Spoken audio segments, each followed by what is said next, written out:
नमस्कार, जय हिंद दोस्तों। आप सबको जैसा कि पता है कि कोरोना वायरस क्या है और कोरोना वायरस कितना ख़तरनाक हो चुका है। और अब समय भी नहीं है कि हम आप लोगों को समझाया जाए कि कोरोना वायरस क्या है, ये कितना ख़तरनाक है, इससे हम लोग कैसे बच सकते हैं, इसमें हम लोगों को किन किन बिंदुओं को ध्यान रखना चाहिए, है ना। सरकार के प्रयासों का कितना साथ देना चाहिए, प्रशासन और डॉक्टर्स का कितना साथ देना चाहिए, है ना। और को लगता है आप सच्चे देशभक्त हैं तो मुझे लगता है कि घर पे रहना चाहिए और सरकार, प्रशासन और डॉक्टर्स जो बता रहे हैं उसको मानना चाहिए। देखो, संकट की घड़ी तो है और संकट की घड़ी में हम लोग सभी का साथ दे सकते हैं, हम लोग हेल्प कर सकते हैं, हम लोग जिसकी जितनी ज़्यादा हेल्प कर सकते हैं उतना ही ज़्यादा अच्छा रहेगा। जैसे मैंने ये वीडियो बनाया आप सब लोग को रिक्वेस्ट करने के लिए बनाया है, चाहे ये समझ लो कि सलाह देने के लिए बनाया, आप जो भी समझ लीजिए, बस प्रयास कीजिए कि आप बातों को समझने का प्रयास करें तो मेरे लिए, मेरे देश के लिए, आप सबके लिए अच्छा रहेगा। और मेरे कुछ दोस्तों ने अपने घर पर रह करके मेरे इस वीडियो जानकारी में आगे साथ दिया है। अमान खान है मेरा दोस्त, एक हरिओम अवस्थी है, पवन शुक्ला है, उन सब लोगों को बहुत बहुत धन्यवाद। उन्होंने अपने अपने हिसाब से अलग अलग बिंदुओं पर जानकारी दी है।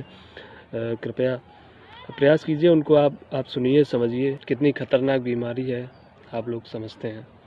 मुझे आशा है कि आप लोग समझ गए हैं और दैट्स इट। न्यूज़ देखते रहिए, सरकार की गाइडलाइंस पढ़ते रहिए, है ना। केसेस लगातार बढ़ रहे हैं तो आप डरने की ज़रूरत तो है, समझे।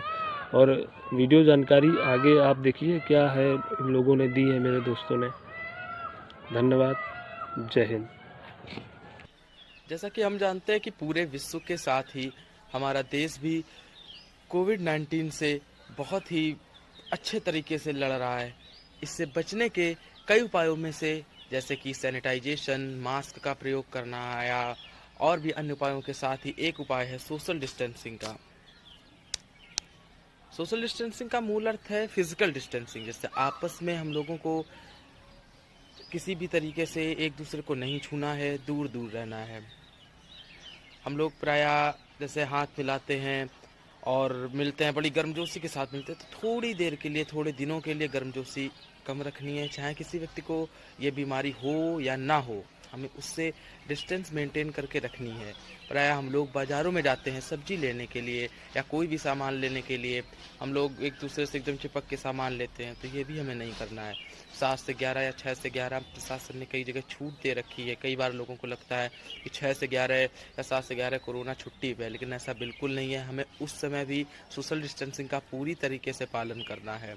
हमें और अपने जैसे मित्र हैं या कोई भी रिश्तेदार वगैरह हैं, उनसे इस समय मिलने की कोई आवश्यकता नहीं है। हम लोग घर पे ही रह के उनसे फ़ोन से बात करके उनके हालचाल वगैरह ले सकते हैं, क्योंकि यही एकमात्र ऐसा साधन है जिसके ज़रिए हम लोग इसकी वायरस की चेन तोड़ सकते हैं। यदि हम लोग इसको अच्छे से फॉलो करेंगे तो हम लोग बहुत ही जल्दी जीतेंगे।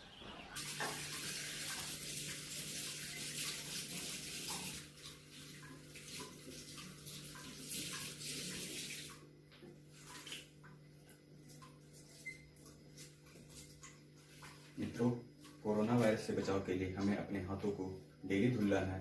जिन व्यक्तियों के पास सैनिटाइजर की उपलब्धता नहीं है वो साबुन का भी प्रयोग कर सकते हैं, बट अपने हाथों को डेली वॉश करें, जिससे कि कोरोना वायरस से बचा जा सकता है। धन्यवाद। नमस्कार दोस्तों, मैं पवन शुक्ला। देखिए, हम सभी नोवल कोरोना वायरस या फिर कोविड-19 जैसी महामारी को फैलने से रोक सकते हैं। इसके बचाव के लिए हमें कुछ तरीके अपनाने होंगे, जैसे कि खांसते या छींकते वक्त हमें अपने मुंह को रुमाल या टिश्यू से ढक लेना है। इस्तेमाल किए हुए टिश्यू को ढक्कनदार कूड़ेदान में डाल देना है। अपनी आँख, नाक, मुंह को ना छुएं। यदि आप कहीं बाहर जाते हैं तो लोगों के संपर्क से आने से बचें। अगर आप बीमार हैं तो लोगों से दूरियां बना के रखें। यदि आप बुखार है या खांसते हैं या छींकते हैं, यदि आप में ऐसे लक्षण पाए जाते हैं तो आप अपने निजी अस्पताल या निजी डॉक्टर से जाकर संपर्क कर सकते हैं। वहां जाते समय आप मास्क ज़रूर लगाइए। अधिक जानकारी के लिए स्वास्थ्य एवं परिवार कल्याण मंत्रालय के हेल्पलाइन नंबर 011239788046 पर संपर्क कर सकते हैं। धन्यवाद।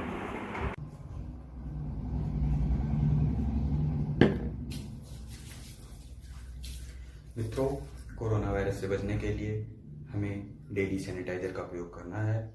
जिन व्यक्तियों के पास सैनिटाइजर की पूर्ति नहीं है वो घर में साबुन का भी प्रयोग कर सकते हैं। दोस्तों कैसे हैं दोस्तों, जैसा कि आप सभी जानते हैं कि हमारे देश में कोरोना संक्रमण दिन प्रतिदिन लगातार बढ़ता जा रहा है और वैसे तो हमारा देश अभी अन्य देशों की अपेक्षा काफ़ी सुरक्षित है। दोस्तों आप लोगों से ये अपील है कि लॉकडाउन का पालन करें। अभी तक लगभग 80 संस्थाएं जो कोरोना संक्रमण की वैक्सीन ढूंढने में लगी हुई हैं, मगर कोई भी वैक्सीन नहीं ढूंढी जा सकी है। WHO के अनुसार, विश्व स्वास्थ्य संगठन के अनुसार, जो लॉकडाउन ही कोरोना संक्रमण से बचने का बहुत बड़ा उपाय है। लॉकडाउन और सोशल डिस्टेंसिंग का कोरोना संक्रमण से बचने में बहुत बड़ा महत्वपूर्ण स्थान है और लॉकडाउन को पालन करके ही हम कोरोना संक्रमण से बच सकते हैं। यदि हम लॉकडाउन का अपनी पूरी ईमानदारी और निष्ठा से पालन करते हैं तो हम स्वयं को भी, अपने साथ साथ अपने परिवार को, अपने समाज को और अपने देश को भी कोरोना के संक्रमण से बचा सकते हैं। और सोशल डिस्टेंसिंग का भी कोरोना संक्रमण में महत्वपूर्ण योगदान है। सोशल डिस्टेंसिंग का सभी लोग निष्ठा के साथ पालन करें। किसी से हाथ ना मिलाएं, ना किसी के घर जाएं, ना किसी को अपने घर बुलाएं और जितना हो सके घर में ही रहें, सुरक्षित रहें। और दोस्तों आपसे एक दूसरी बात यह है कि जो हमारे देश के डॉक्टर्स, हमारे देश की जो पुलिस प्रशासन की टीम है जो लगातार आपकी सेवा में लगी हुई है, और हमारे देश के डॉक्टर्स जो ये जानते हुए भी आपके अंदर कोरोना का संक्रमण है, उसके बावजूद वो आपकी सेवा करने में लगे हुए हैं। हमारे पुलिस प्रशासन की टीम जो 24 घंटे आपकी सेवा में चौराहों पर और सड़कों पर तैनात है। आपसे अपील ये है कि उन पर किसी भी तरीके का आक्रमण न करें, उनका सम्मान करें, उनकी हौसला अफजाई करें। और जैसा कि अभी भारत सरकार द्वारा आरोग्य सेतु ऐप, जो कि कोरोना संक्रमण के लिए बनाया गया है, उस ऐप को डाउनलोड करें और उस पर जो जानकारी पूछी जाए उस पर जानकारी दीजिए। और कोरोना संक्रमण में आपके अंदर कितना कोरोना संक्रमण के सिम्टम्स हैं उस ऐप के जरिए आपको पता चल सकता है। तो प्लीज़ उस ऐप को डाउनलोड करिए और जो जानकारी उसमें पूछी जाए उसको सही से बताइए। अब सुरक्षित रहिए, कोरोना संक्रमण से बचिए, लॉकडाउन का पालन करिए, स्वयं भी सुरक्षित रहिए और अपने परिवार को भी सुरक्षित रहिए। जय हिंद, जय भारत।